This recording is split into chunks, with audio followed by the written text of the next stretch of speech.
El título de la lección de hoy es ¿Quién entrará en la santa ciudad? El apóstol Juan en Apocalipsis 21:2 dice que vio la santa ciudad, la nueva Jerusalén que descendía del cielo de parte de Dios. La revelación también dice quiénes serán los habitantes de esa ciudad. Nuestro Señor Jesucristo se refiere a la ciudad de Dios como a la casa del Padre y promete un lugar para sus hijos fieles. Vean la promesa: no se turbe vuestro corazón, creéis en Dios, creed también en mí. En la casa de mi Padre muchas moradas hay, si así no fuera, yo os lo hubiera dicho. Voy pues a preparar lugar para vosotros, y si me fuere y prepararé el lugar, vendré otra vez, y os tomaré a mí mismo, para que donde yo estoy, vosotros también estéis. Cosas que ojo no vio, ni oído oyó, ni han subido en corazón de hombre, son las que Dios ha preparado para los que le aman. El Apocalipsis revela que los que practican el pecado, violando cualquiera de los 10 mandamientos, no tendrán entrada en la Nueva Jerusalén. No entrarán en la santa ciudad los que adoran a la bestia y a su imagen y reciban la señal en su frente o en su mano.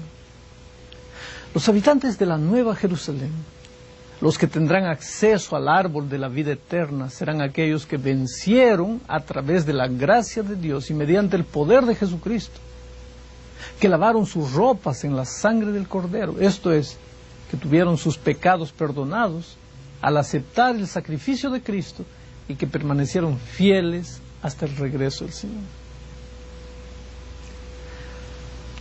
Jesús en cierta ocasión dijo que para entrar en la santa ciudad es necesario nacer de nuevo. Respondiendo a la pregunta de Nicodemo, él afirmó: quien no naciere del agua y del Espíritu no puede entrar en el reino de Dios. Nacer del agua se refiere al santo bautismo. Ahora, siendo que el bautismo es tan importante, entonces procuremos en la Biblia la explicación de cómo debe ser un bautismo verdadero, auténtico. Primero, el bautismo bíblico es un bautismo de personas conscientes. Por ejemplo, en Marcos 16:16 dice que el que se bautiza tiene que creer. Y tú sabes, es necesario tener uso de razón para poder creer. En San Mateo 28:19 dice que los que se bautizan deben ser hechos discípulos, esto es, deben seguir las enseñanzas del Maestro Jesús. En Hechos 2:32, San Pedro enseña que los que se bautizan deben primero arrepentirse para poder ser bautizados. ¿Cómo un bebito de 8 meses puede arrepentirse? ¿De qué? Deben también renunciar al pecado en pleno uso de conciencia y voluntad. Por eso, un nené no puede ser bautizado. En San Mateo capítulo 3 dice que Jesús pidió ser bautizado para dejar el ejemplo de cómo debemos ser bautizados. Después que Jesús fue bautizado, Dios, el Padre, habló desde el cielo y dijo: este es mi Hijo amado, en quien estoy muy contento. El Padre, el Espíritu Santo descendió en forma corporal como de una paloma, colocando así su sello de aprobación sobre el bautismo de Jesús. Y nos dio el ejemplo de cómo debemos ser bautizados. El que creyere y fuere bautizado será salvo, dice Jesús. Y San Pablo nos enseña: porque somos sepultados juntamente con Él para muerte por el bautismo, a fin de que como Cristo resucitó de los muertos por la gloria del Padre, así también nosotros andemos en vida nueva. Entonces, amigos, cuando nos convertimos, morimos al pecado, y entramos después en las aguas del bautismo para sepultar la vida antigua y nacer para una vida nueva por la gracia y por la ayuda de Dios. En el inicio de la era cristiana, los cristianos fueron fieles al bautismo verdadero.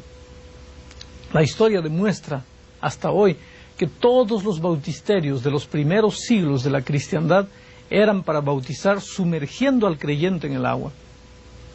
Por ejemplo, este bautisterio que ustedes están viendo en la imagen fue construido en los primeros siglos de la región del Negev, con escalones para descender dentro del agua y con espacio para sumergir a la persona.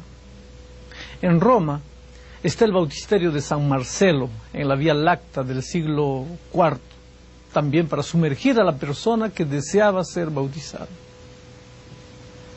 Asimismo, acontecía en este bautisterio de Salónica.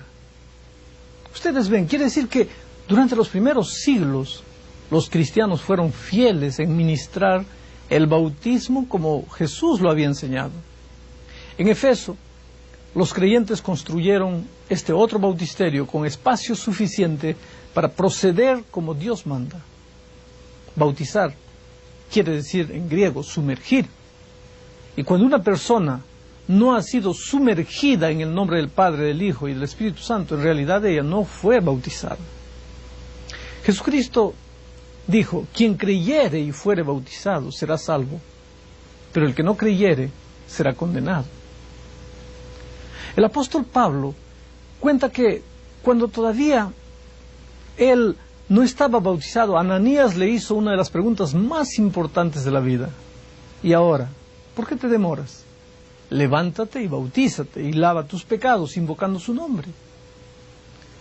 Quien cree y fuere bautizado será salvo.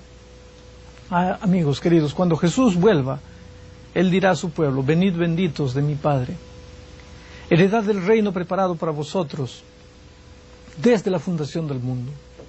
Entonces, los salvos entrarán en la santa ciudad y recibirán de gracia la vida eterna. Ahora, el bautismo de niños es una de las otras doctrinas adulteradas de la iglesia grande, porque bíblicamente no se puede bautizar nunca a un niño. Ahora tú puedes decir: ¿qué pasa si yo ya fui bautizado cuando un niño? Bueno, yo te haría otra pregunta. Si yo tengo un billete de $100 y yo lo guardo con mucho cariño pensando que es un billete de $100, pero un día yo estudio las características de un billete verdadero y pruebo si tiene las características y descubro que el billete que yo tengo no tiene las características de un billete verdadero, entonces ¿cuánto vale ese billete de $100? Nada. Valía mientras yo no conocía las características del billete auténtico. Es la misma cosa con el bautismo. El momento que tú conoces las características de un bautismo verdadero y no lo aceptas, ahí ya te confrontas con la palabra de Dios y con la voz del Espíritu Santo que está llamando a tu corazón. Que Dios te bendiga.